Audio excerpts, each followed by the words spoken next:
Segundo livro de Samuel, capítulo 5. Davi é feito rei de Israel e de Judá.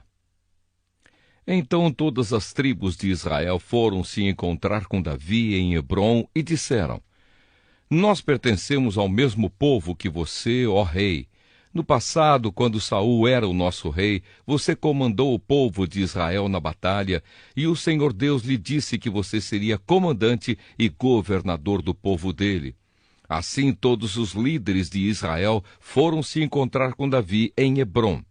Davi fez um acordo sagrado com eles, e eles o ungiram rei de Israel. Ele tinha 30 anos de idade quando se tornou rei e reinou 40 anos. Governou Judá em Hebrom 7 anos e meio e governou Israel e Judá em Jerusalém 33 anos. O rei Davi e os seus soldados foram atacar Jerusalém. Os jebuseus, que eram os moradores da cidade, pensaram que ele não seria capaz de conquistá-la e por isso disseram: Você nunca entrará aqui. Para fazer você ficar do lado de fora, bastam os cegos e os aleijados. Mas Davi tomou a fortaleza de Sião, e ela passou a ser chamada de Cidade de Davi. A coisa aconteceu assim. Naquele dia, Davi disse aos seus soldados: Se alguém quiser matar os jebuseus, aqueles pobres cegos e aleijados que eu tanto odeio, é então que suba pelo túnel da água e os ataque. É por isso que se diz: os cegos e os aleijados não podem entrar na casa de Deus. Davi ficou morando na fortaleza e a chamou de Cidade de Davi. Em volta, ele construiu defesas que iam desde o aterro que ficava no lado leste da cidade até o palácio. E Davi ia ficando cada vez mais forte, porque o Senhor, o Deus Todo-Poderoso, estava com ele. O rei Hirão, da cidade de Tiro, enviou embaixadores a Davi. Ele mandou toras de cedro e também carpinteiros e pedreiros, e eles construíram um palácio para Davi. E assim Davi entendeu que o Senhor o havia confirmado como rei de Israel, e que por amor ao seu povo estava fazendo o seu reino progredir. Depois que saiu da cidade de Hebrom, Davi arranjou mais concubinas e esposas em Jerusalém, e com elas teve mais filhos e filhas. Os filhos de Davi, que nasceram em Jerusalém, foram Samua, Sobabe, Natã, Salomão, Ibar, Elissua, Nafeg, Jafia, Elissama, Eliadá e Elifelete. Davi derrota os filisteus. Quando os filisteus souberam que Davi tinha sido ungido como rei de Israel, o seu exército saiu para prendê-lo. Quando soube disso, Davi desceu para a fortaleza. Os filisteus chegaram ao Vale dos Gigantes e o ocuparam. Aí Davi perguntou a Deus, o Senhor: Devo lutar contra os filisteus? Tu me darás a vitória? Vá, disse o Senhor, eu lhe darei a vitória. Então Davi foi até Baal-Perazim e ali venceu os filisteus. Ele disse: Como uma enchente que derruba tudo, assim o Senhor abriu uma brecha no meio dos meus inimigos. Por isso, aquele lugar é chamado de Baal-Perazim. Ali os filisteus abandonaram os seus ídolos, e Davi e os seus soldados os levaram embora. Então os filisteus voltaram para o Vale dos Gigantes e o ocuparam. Mais uma vez Davi consultou o Senhor, e ele respondeu: Não os ataque daqui. Dê a volta, vá até as amoreiras e ataque por trás. Quando você ouvir o barulho de marcha por cima das amoreiras, fique pronto para atacar, porque isso quer dizer que eu estou indo na sua frente para derrotar o exército dos filisteus. Davi fez o que o Senhor havia mandado e obrigou os filisteus a recuarem desde Geba até Gezer. Segundo livro de Samuel, capítulo 6. A Arca da Aliança é levada para Jerusalém. Mais uma vez Davi reuniu os melhores soldados de Israel, num total de 30.000 homens. Levou-os à cidade de Baalá, em Judá, para pegarem a Arca da Aliança, que tem o nome do Senhor Todo-Poderoso, que se assenta no seu trono entre os querubins. Colocaram a arca num carro de bois novo e a tiraram da casa de Abinadab, que ficava num monte. Uzá e Aiô, filhos de Abinadab, guiavam o carro que carregava a arca. Aiô caminhava na frente. Davi e todos os israelitas dançavam e cantavam com todas as suas forças em louvor a Deus, o Senhor. Eles tocavam harpas, liras, tambores, castanholas e pratos. Quando chegaram ao campo de descascar cereais que pertencia a Nacon, os bois tropeçaram. Então Uzá estendeu a mão e segurou a arca da aliança. O Senhor Deus ficou irado com Uzá por sua falta de respeito e o matou. E Uzá morreu ali, ao lado da arca. Davi ficou furioso porque o Senhor, na sua ira, havia castigado Uzá. Assim até hoje, aquele lugar é chamado de Pérez Uzá. Então Davi ficou com medo de Deus, o Senhor, e disse: E agora como é que poderei levar comigo a arca da aliança? Assim Davi resolveu não levar a arca para a sua cidade de Jerusalém. Em vez disso, ele mudou de direção e a levou para a casa de Obed-edom, que era da cidade de Gate. A arca da aliança ficou ali 3 meses, e o Senhor abençoou Obed-edom e a sua família. O rei Davi soube que por causa da arca, o Senhor havia abençoado a família de Obed-edom e tudo o que ele tinha. Então tirou a arca da casa de Obed-edom e com uma grande festa a levou para a cidade de Davi. Depois que os homens que carregavam a arca deram 6 passos, Davi ofereceu a Deus em sacrifício um touro e um bezerro gordo.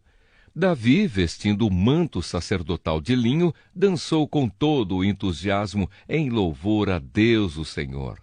E assim ele e todos os israelitas levaram a arca da aliança para Jerusalém, com gritos de alegria e sons de trombetas. Quando a arca estava entrando na cidade, Mical, filha de Saul, olhou pela janela, viu o rei Davi pulando e dançando em louvor ao Senhor. Então sentiu por ele um profundo desprezo. Levaram a arca e a colocaram no seu lugar na barraca que Davi tinha preparado para ela. Então ele ofereceu a Deus, o Senhor, sacrifícios que foram completamente queimados e ofertas de paz. Quando acabou de oferecer os sacrifícios e as ofertas, Davi abençoou o povo em nome do Senhor Todo-Poderoso. Depois deu a cada homem e a cada mulher de Israel um pão, um pedaço de carne assada e passas. Em seguida todos foram para casa. Davi voltou para casa a fim de estar com a sua família. E Mical, filha de Saul, saiu para encontrá-lo. Ela disse: Que bela figura fez hoje o rei de Israel! Parecia um sem vergonha, mostrando o corpo para as empregadas dos seus funcionários. Davi respondeu: Eu estava dançando em louvor ao Senhor, que preferiu me escolher em vez de escolher o seu pai e os descendentes dele, e me fez o líder de Israel, o seu povo. Pois eu continuarei a dançar em louvor ao Senhor e me humilharei ainda mais diante dele. Você pode pensar que eu não sou nada, mas aquelas moças de quem você falou vão me dar muito valor. E Mical, filha de Saul, nunca teve filhos. Segundo livro de Samuel, capítulo 7. A mensagem de Natã para Davi. O rei Davi conseguiu controlar completamente o seu reino e o Senhor Deus o livrou de todos os seus inimigos. Um dia Davi disse ao profeta Natã: Veja só, aqui estou eu, morando numa casa revestida de madeira de cedro, enquanto a arca da aliança está guardada numa barraca. Natã respondeu: Faça tudo o que quiser, porque o Senhor Deus está com você. Mas naquela noite o Senhor disse a Natã: Vá e diga ao meu servo Davi que eu mandei dizer o seguinte: não é você a pessoa que deve construir um templo para eu morar nele. Desde que tirei do Egito o povo de Israel e até hoje eu não tenho morado em nenhum templo. Tenho viajado morando numa barraca. Em todas as minhas viagens com o povo de Israel, nunca perguntei aos líderes que escolhi por que razão eles não construíram para mim um templo revestido de cedro.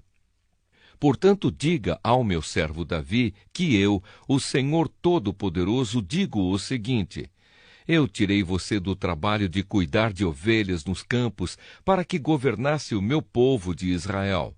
Estive com você em todos os lugares por onde tem ido, e conforme você foi avançando, eu o defendi de todos os seus inimigos. Eu farei com que você seja famoso, tão famoso quanto os maiores líderes do mundo. Escolhi um lugar para o meu povo de Israel e o fiz morar ali, onde eles viverão em paz. Desde que entraram nesta terra, eles têm sido atacados por povos violentos, mas isso não acontecerá mais.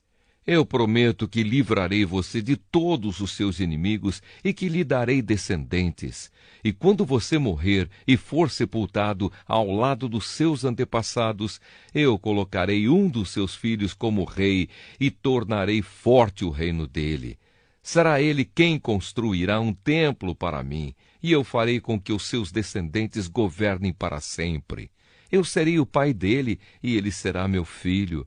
Quando ele errar, eu o castigarei, como um pai castiga seu filho. Porém, não retirarei dele o meu amor, como fiz com Saul, para que você pudesse ser rei. Você sempre terá descendentes, e eu farei com que o seu reino dure para sempre. E a sua descendência real nunca terminará. E Natã contou a Davi tudo o que Deus lhe havia revelado. A oração de agradecimento de Davi. O rei Davi entrou na barraca, sentou-se e orou assim: Ó Senhor meu Deus, eu não mereço tudo o que fizeste por mim no passado, e a minha família também não merece. E como se as bênçãos do passado ainda fossem poucas, agora estás fazendo promessas a respeito dos meus descendentes no futuro. E deixaste um homem ver isso. Ó Senhor meu Deus, o que mais posso te dizer? Tu me conheces, pois sou teu servo.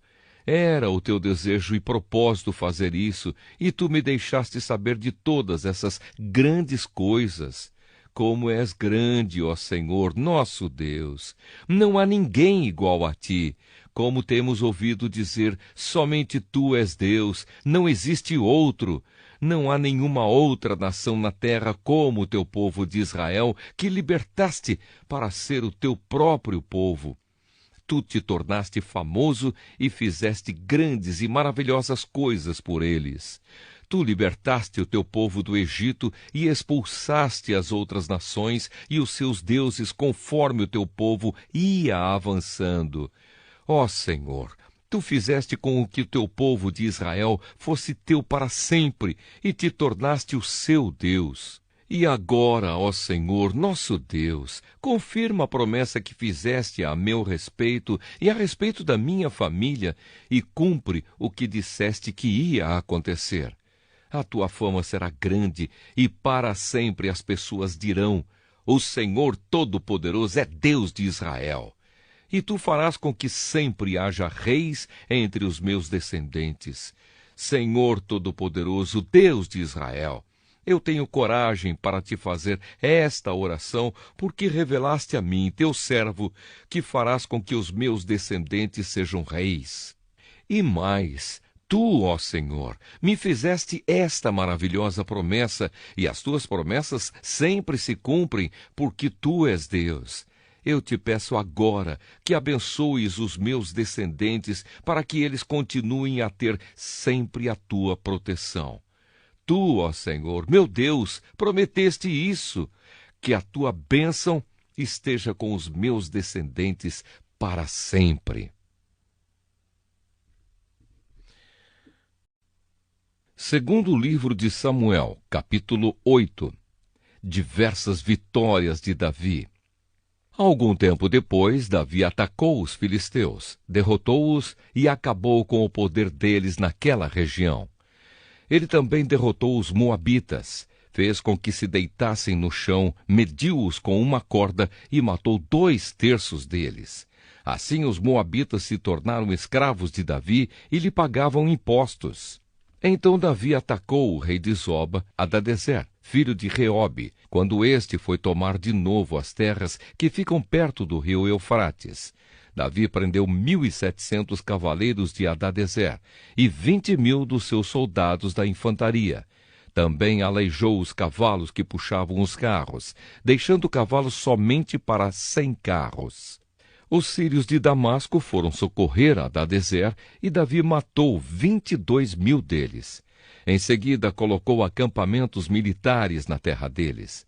Davi os dominou e eles lhe pagavam impostos. O Senhor Deus fez com que Davi fosse vitorioso em todos os lugares aonde ia. Davi tomou dos oficiais de Hadadezer os escudos de ouro que eles usavam e os levou para Jerusalém. Também levou uma grande quantidade de bronze das cidades de Betá e Berotai, que eram governadas por Hadadezer. O rei Toi da cidade de Amate soube que Davi tinha derrotado todo o exército de Hadadezer. Então enviou seu filho Jorão para cumprimentar Davi e para lhe dar parabéns por ter vencido Hadadezer. Acontece que Toi havia lutado muitas vezes contra Hadadezer. Jorão levou para Davi objetos feitos de prata, de ouro e de bronze, e o rei Davi os separou para serem usados na adoração ao Senhor, juntamente com a prata e o ouro que havia tomado dos povos que havia conquistado, isto é, os edomitas, os moabitas, os amonitas, os filisteus e os amalequitas, e fez a mesma coisa com parte do que havia tirado de Hadadezer. Davi se tornou ainda mais famoso quando voltou depois de ter matado 18.000 edomitas no Vale do Sal. Ele colocou acampamentos militares em todo o país de Edom e dominou o povo dali. O Senhor Deus fez com que Davi fosse vitorioso em todos os lugares aonde ia. Davi governou todo o povo de Israel e fez com que eles fossem sempre tratados com igualdade e justiça. Joabe, cuja mãe era Zeruia, comandava o seu exército. Josafá, filha de Ailude, era o conselheiro do rei. Zadok, filho de Aitube, e Aimeleque, filho de Abiatar, eram sacerdotes. Seraías era o escrivão. Benaías, filho de Joiada, era o chefe dos Queretitas e dos Peletitas. E os filhos de Davi eram sacerdotes. Segundo livro de Samuel, capítulo 9. Davi e Mefibosete. Certo dia Davi perguntou: será que alguma pessoa da família de Saul ainda está viva? Se está, eu quero fazer alguma coisa boa para essa pessoa por causa de Jonatas. Havia um empregado chamado Ziba, da família de Saul. Alguém lhe disse que fosse falar com o rei Davi.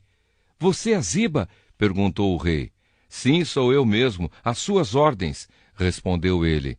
E o rei lhe perguntou: ainda existe alguém da família de Saul para quem eu possa fazer alguma coisa boa, como prometi a Deus?